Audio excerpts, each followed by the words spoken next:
That's an impossible act to follow. I've known Thomas for 15 years. To say we're good friends, I think, is to understate the fact. A number of months ago, when we started cleanup of this site, the house had been removed, but there was still a swimming pool and a lot of other debris, and we ended up hauling a number of waste management dumpsters full to get it cleaned out, and we started taking down the fences and removing some of the underbrush. And for those of you who have been here before but maybe haven't visited for a while, I think that you can see the view in that direction gives you such a much better sense of this site and of this awful battle. I'm going to try to sum up in just a few minutes some of what happened behind me. The ground between the main line, and when we're done, feel free to walk the site. We're going to have, reenactors are going to have a weapons demonstration actually on the ground at 2 o'clock. But feel free to walk that ground and get a sense of its hallowed nature. You'll notice back behind the second line of straw bales, there's a long line of sand. There was an archaeological dig done there last fall, uncovered a portion of the United States defensive line. Much of this ground was held by the 72nd Illinois Infantry. When the Confederate Army attacked that afternoon, as Thomas pointed out, moving forward at 4 o'clock, and they overrun those two advanced brigades of Federal soldiers who are a half-mile out, it's just a bull rush. And this martial spectacle, this grand advance, which was bigger than Pickett's charge, begins to speed up. And the Federal soldiers are fleeing back toward this area. And what happens? Many of the men on the main line cannot fire because they're going to shoot their own men if they do. And the Confederates are right on their heels, and they use those Federal soldiers who they've routed from the advance line like a wedge. And they just plow right into the center. And they buckled the entire Federal defensive perimeter. 4 regiments fall back. 2 Ohio regiments east of the road, an Ohio regiment over here, and the 72nd Illinois begins to fold up.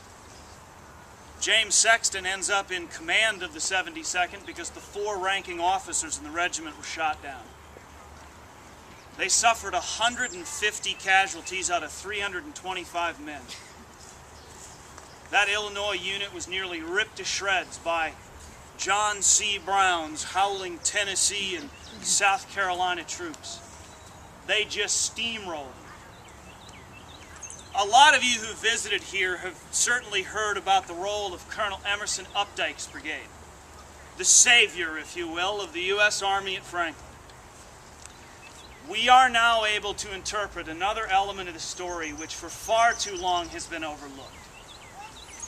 As the Confederates pass beyond the main line, they run into another obstacle. Recruits, men who have never been in combat. The 44th Missouri Infantry. This was their first fight. I don't know about any of you, but I could think of a lot of places I'd rather be than Franklin for my first battle, fighting against these veteran Confederate soldiers. But these Missouri troops were able to hold on. What they do is they effectively stunt the Confederate breakthrough. There are 650 Missourians through this area, much along this berm that Gene pointed out earlier. They held their ground. They lost almost a third of their regiment in their first battle. Their commanding officer, whose photograph I think is on the garden sign that's around here somewhere, Colonel Robert Bradshaw. He was shot 7 times. He laid on this battlefield somewhere between this position and that main line for 3 days, till a woman and her daughter took him to their home, and they cared for him for 7 months. Bradshaw went home with one of the bullets still in his body. He worked as a railroad accountant for almost 50 years. He died in 1927. And Imagine the stories that that man could tell you about this ground and its importance. But like so many, he didn't leave anything behind. They went home. And like a lot of veterans, they tried to get on with their lives. They never forgot what happened. There were a lot of men from both sides who tried desperately to make Franklin a national park, a state park, some kind of park, anything, so that people could visit and remember or learn about what happened here. I can't speak for any of those men because I didn't know them, but I would like to think that they would be very happy with today. That this ground has not just been preserved, but it's been reclaimed, which I think Rob Schenk knows all too well is far more costly and often much more difficult. This ground, it's said a lot, hallowed ground. That fits the definition. What these Missouri troops did that afternoon on this ground, checking those Confederate troops, was bought just a few critical moments in a battle that was hinging.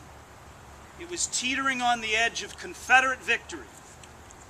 They bought enough time for Updike to get his men out of the H.G. Hill parking lot and flood the Carter Yard and begin shoving those Confederate soldiers back into the Carter Garden, while the Missourians held this ground. 3 separate counter-assaults would be made by U.S. soldiers that afternoon, trying to retake that section of the main line that the Confederates would not relinquish. First, the 44th Missouri went up there. After having checked the Confederates, they charged up, and they got all shot to pieces. That's probably when Bradshaw goes down.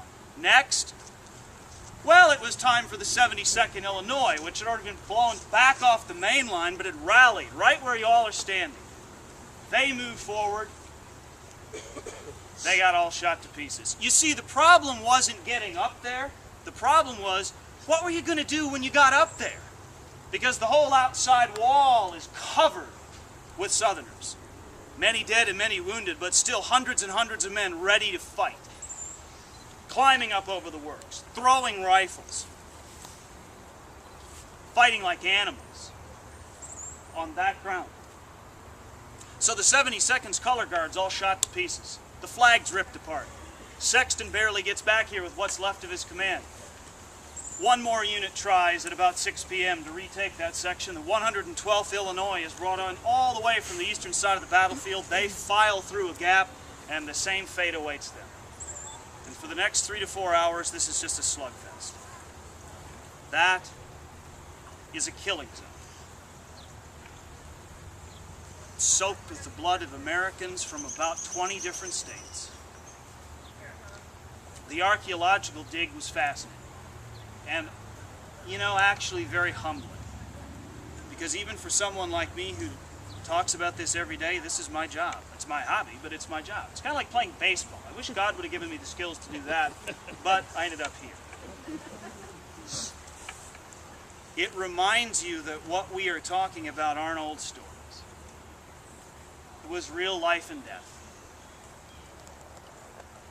And a lot of both. And this story, I'm biased, but this story is seared into the American fabric. This is our story. And now we have one more little piece of this battlefield saved forever, so that future generations can just see it and look at the slope and look at what the Confederates were facing and what those U.S. soldiers were having to confront. I would like to ask everyone who has spoken to join me and all of you in, right next to the large tree, you'll see a barrel full of seed. We want to symbolically seed this ground, which was the Carter Garden, which is part of the Battle of Franklin. I ask all of you to join us in doing that. There are refreshments down by the Visitor Center.